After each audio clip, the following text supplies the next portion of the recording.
السلام عليكم ورحمة الله وبركاته، متابعين القناة الأعزاء. في ختام مباريات الدوري الإنجليزي الممتاز، كل مباراة النهاردة اتلعبت الساعة 6.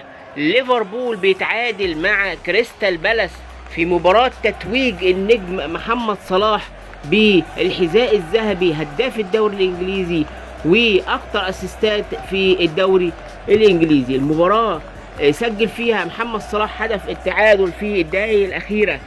تعالوا مع بعض نشوف هدف التعادل الجميل للنجم محمد صلاح، لكن يا خساره محمد صلاح ما قدرش ان هو يحرز الحذاء الذهبي الاوروبي، نتيجه انه كان متاخر عن كيليان امبابي بهدفين. تعالوا مع بعض نشوف استقبال الجماهير لليفربول واستقبال الجماهير لمحمد صلاح، ونشوف تتويج النجم محمد صلاح بالحذاء الذهبي، ونشوف كمان رد فعل ارنولد على هدف محمد صلاح في كريستال بالاس. كرة ملعوبة من اليمين، ربما تأتي العرضية، هي كذلك للأمام، خاطبه بالراس، خطيرة المحاولة، الله!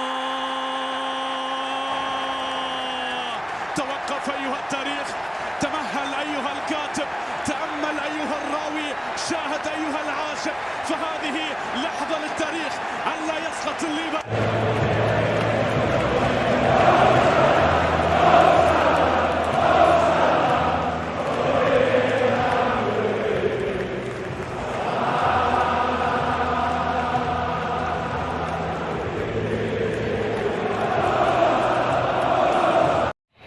وبعد احتفال يورجن كلوب بهدف صلاح، محمد صلاح بياخد من ايان راش اسطوره ليفربول الحذاء الذهبي والاسيست الذهبي لافضل لاعب وافضل هداف وافضل اسيست في الدوري الانجليزي.